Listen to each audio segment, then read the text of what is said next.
السلام عليكم ومرحبا بكم معايا. نتمنى تكونوا بخير وعلى خير، وهذا الفيديو يلقاكم بأحسن الأحوال وبداية أسبوع موفقة إن شاء الله. كيف ما كتلاحظوا اليوم غادي نحضروا مع بعض واحد المملحات اللي كنقدموا في البوفيه ولا في العشيات هكا وفي العراضات. كيجيو راقيين بلي بتي توست، هاد التوست الصغار. اول وحده غادي نديروها، هنا عندي لافوكا اللي معستها بالفرشاط وزدت ليها شويه المايونيز والطون. غادي ندهن بها التوست، ومن بعد غادي نوضع فوق منها شرائح ديال الخيار، وكذلك شرائح ديال السومون. حنا غير شريحه وحده ديال السومون فومي غادي تقدر تعطينا كميه كتيره من هاد المملحات. كتجي طريقه سهله وكيجيو بنان بزاف وكيعطيو منظر راقي للطبله ديالنا. كيعطي واحد الإضافة مغايرة على داكشي اللي كنشوفو دائما في لي غوتي ولا في لي بوفي.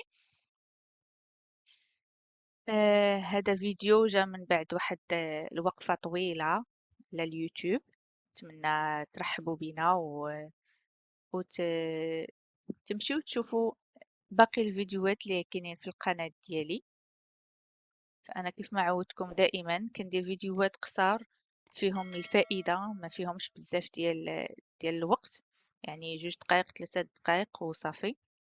هكا كنعطي الفكرة اللي يستافد منها الجميع. المهم كيف ما كتلاحظوا غادي نكملوا هاد الكونتيتي وكنزوقوا من الفوق بشويه ديال البافو. اللي ما عندوش البافو يقدر يدير زنجلان، الزعتر. حتى الزعتر كيعطي المذاق زوين. غادي الفكره الثانيه هو انا غادي ناخذ الجبن وغادي نضيفوا ليه واحد المعلقه ديال صلصه البيستو اللي حتى هي كتجي زوينه بزاف. وغادي نوضعوا النص ديال لا دانت فومي، طرف ديال لا دانت فومي وطرف ديال السومون فومي. فهداك المذاق الفومي مع الجبن كيجي المذاق ديالو رائع بزاف. وكنزوقو بهذيك المملحات اللي راه موجودين في المحلات التجارية، يكونوا هكا على شكل نجمة أولا هلال. المهم كيعطيو المنظر زوين. وغادي يبقى عندنا الشكل الأخير، هو أنا غادي ناخدو الفخوماج وغادي ندهنو الطوست ديالنا بالفخوماج وغادي نزيدو الخس وكذلك لا دانت فيمي من الفوق. فالمنظر ديالهم كيكون راقي بزاف والمذاق ديالهم كذلك أروع.